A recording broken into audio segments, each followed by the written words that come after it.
प्रखंड अलीनगर विधानसभा क्षेत्र का नदियावी पंचायत हमारे साथ कन्हैया कुमार चौधरी जी है, जिस पंचायत के मुखिया प्रतिनिधि है। वर्तमान में उनकी धर्मपत्नी रूपा चौधरी जिस पंचायत के मुखिया है। निश्चित तौर पर इनका जो चुनाव रहा वो काफ़ी इंटरेस्टिंग रहा है। शिक्षा दीक्षा के बाद ये व्यवसाय कहीं करते थे, लेकिन जो लोगों के बीच समस्या होती थी फिर या लोगों का जो एक ज़रूरत होता था कहीं ना कहीं उनका जो परिवार का सहयोग रहा है, जिसकी वजह से हमेशा जैसे पद पे आसीन है। और इसके लिए जनता का भी धन्यवाद है कि अगर अच्छे लोगों का चुनाव करते हैं तो निश्चित तौर पर जो विकास की बात होती है वो जमीन पर देखती है, सकारात्मक होती है। और जनप्रतिनिधि की जिम्मेदारी होती है कि जो वादा आपने उनसे किया उसको कैसे जमीन पर उतारा जाए, ये उनकी कोशिश रहेगी। इन्हीं सब मुद्दों पर उनसे चर्चा करेंगे। लेकिन सबसे पहले ये जानेंगे कि 2024 का लोकसभा चुनाव और 25 का विधानसभा होना है, इसमें जो बीजेपी के सांसद और विधायक हैं उनकी क्या स्थिति रहेगी, इन दोनों का दर्शन आम आदमी को होता है क्या, या फिर इन दोनों की योजनाएं इस इलाके में चली। निश्चित तौर पर 2024 का लोकसभा चुनाव सारी पार्टी अपने हिसाब से तैयारी में है। और आपके जो स्थानीय अभी सांसद है गोपाल जी ठाकुर, इनका दर्शन आम आदमी को रहता है क्या? यहाँ फिलहाल आम जनमानस से उतना नहीं है जो होना चाहिए। एक संसद का जो रोल होता है जी, तो हो सकता है कि वो जी और भी काम से व्यस्त होते होंगे, लेकिन आम आदमी का अपेक्षा होता है अपने नेता से जो कम से कम हमारे सुख में दुख में हमारे साथ रहे। जी, शायद उसमें कुछ कमी है। उसमें कमी है। जो आपके अभी स्थानीय विधायक है अलीनगर से मिश्री लाल यादव जी, इनका दर्शन आम आदमी को रहता है? बहुत कम ही है। इनका भी दर्शन आम आदमी को नहीं होता? बहुत कम है। इनका योजना आपके पंचायत में अभी फिलहाल तो कुछ भी नहीं है। आपके पंचायत में जो एक बड़ी और गंभीर समस्या मिली है कि आपकी पंचायत में एक हाई स्कूल है जी, जी, लेकिन वो भवन विहीन है जी। और निश्चित तौर पे पंचायत के बजट से बाहर की चीज है वो। तो क्या स्थानीय सांसद और विधायक का ध्यान उस ओर रहा है क्या? मैं कई बार इस सारी समस्या को लेकर उनके पास पहुंचा, उनको बोला, कई बार बोला हूं, अभी भी बोला हूं, कुछ दिन पहले भी जो सर इस तरह का मामला है और इसको देखा जाए, क्योंकि यहाँ 20-25 गाँव के बच्चे उसमें पढ़ने आते हैं।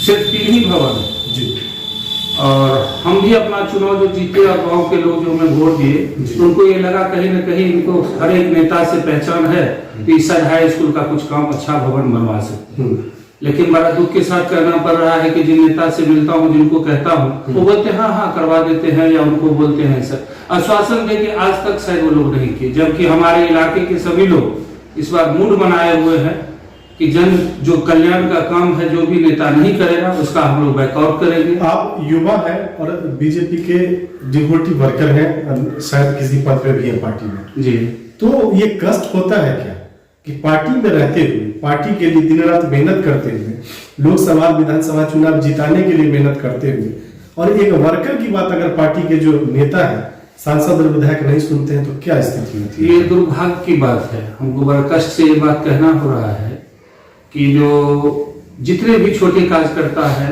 बड़ा मेहनत, बड़ा लगन से चुनाव के दरमियान भूखे प्यासे धूप में बड़ा कड़ा मेहनत करते हैं जी। जब भी नेता यहाँ से जीत के जाते हैं अपने वर्कर को ही भूल जाते हैं। शायद ये अच्छी बात नहीं है, न नेता के लिए, न पार्टी के लिए जी, न आने वाले समय के लिए। निश्चित तौर पे सांसद और विधायक बनाने का काम वर्कर ही करते हैं, नेता वही बनाते हैं जी, जो जमीन पे रहने वाले लोग हैं, जमीन से जुड़े हुए लोग हैं। लेकिन ये दुर्भाग्य कि चुनाव जीतने के बाद उनसे कभी खास करके छोटे छोटे कार्यकर्ता का ख्याल हर एक नेता को रखना चाहिए, क्योंकि छोटा से ही सब बड़े बनते हैं। लेकिन आजकल होता क्या है, जब वो उनको जरूरत रहता है छोटे कार्यकर्ता से चुनाव लड़वा लेते हैं। होता है चुनाव जीतने के बाद वो लोग जब अपने पद पे चले जाते हैं, उसके बाद उसके साथ क्या बीतता है। शायद बहुत सारे कार्यकर्ता मेरे साथ है अभी, जिनको मैं देखा हूँ अपनी जमीन जायदाद बेचकर वो मोटरसाइकिल में पेट्रोल भरा के और काम करते हैं पार्टी के लिए।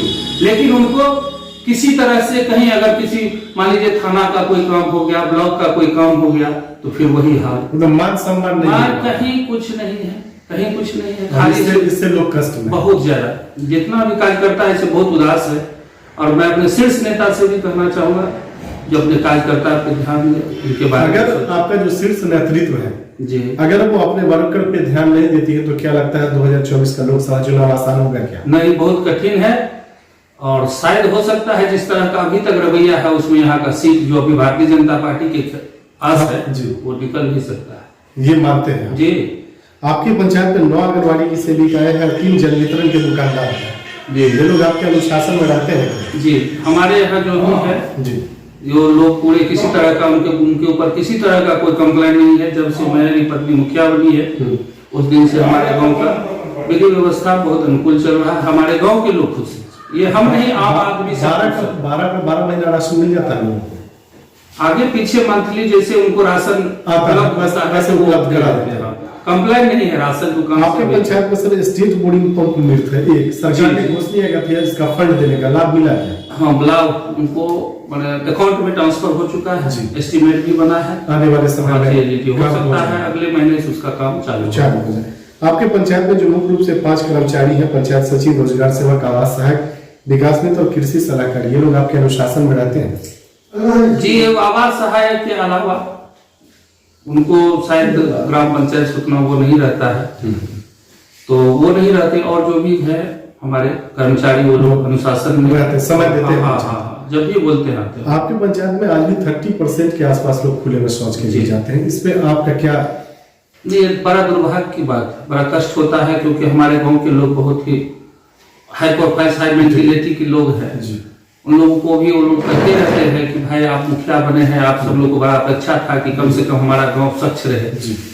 हमने इसके लिए प्रयास भी किया लेकिन कुछ कारण बस चूंकि इससे पहले को जो भी यहाँ काम हुआ था शौचालय बना उसके किसी का छत नहीं है, किसी का वो ये जो धरातल पे होना चाहिए वो नहीं हुआ। आपके पंचायत में जो 9 वार्ड है निश्चित तौर पर महादलित बस्ती भी होगी जी, वहाँ पंचायत के द्वारा सार्वजनिक शौचालय की व्यवस्था की गई नहीं है सर। वहाँ सार्वजनिक शौचालय नहीं है, भूमि के अभाव है वहाँ नहीं हो, इसलिए नहीं हो पाया। आपके पंचायत में जल जमाव एक गंभीर समस्या है और जो पेयजल की स्थिति है, नल जल की, वो भी बहुत अच्छी है। इस पे आपकी क्या कोशिश है? अभी फिलहाल में तो सर हम लोग उस पर प्रयास कर रहे हैं जो अच्छा बेहतर हो जाए, लेकिन ये नल जल का जो योजना है सर इसको कितना भी हम लोग कोशिश करेंगे तो शायद लग नहीं रहा है कि सक्सेस होने वाला है, संभव नहीं है। इसलिए कि पहले जो काम हो चुका है उतना बेहतरीन काम हुआ नहीं और उसको कितना भी रिपेयरिंग करेंगे तो परफॉर्मेंस उतना अच्छा नहीं। बिहार सरकार की जो महत्वाकांक्षी योजना है कन्या विवाह कन्या अंत्येष्टि योजना, इसकी क्या स्थिति है? कन्या अंत्येष्टि की स्थिति ठीक है सर, कन्या विवाह में बहुत लेट लतीफ है, इसमें बहुत प्रॉब्लम है। क्या सरकार को व्यवस्था बदलाव करना चाहिए? निश्चित रूप से इस पर ध्यान देना चाहिए और करना चाहिए। जो आपके 1 सालों का कार्यकाल गुजरा उसमें मुख्य रूप से काम क्या क्या होगा? इसमें सर हम एक छठ घाट का निर्माण करवाए हैं, पुस्तकालय भवन बनाया है, आंगनबाड़ी है उसका रिपेयरिंग करवाया है, बड़ा टूटा हुआ जर्जर जो जरूरी चीजें, हाँ जो आम लोगों का जरूरत, जैसे हम गौर करते हैं, हम जाते हैं सभा करते हैं, बैठते हैं अपने समाज के बीच में और वहां जाकर लोगों से पूछते हैं जरूरत क्या है, इस समाज को क्या जरूरत है, क्या होना चाहिए, उस पर ज्यादा मेरा फोकस रहता है। समाज को जो भी जरूरत होता है उस हिसाब से हम अपना बजट को बनवाते हैं और करवाते हैं, उस हिसाब से काम होता है। इस सरकार में अफसरशाही दिखती है क्या?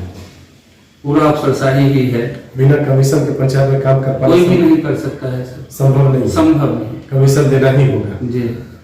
जो अभी बीजेपी की मोनोपोली है, आखिरी सवाल आपसे, अब बीजेपी के डिवोटी वर्कर है, युवा है और निश्चित तौर पे युवाओं से ज्यादा आशा रहती है।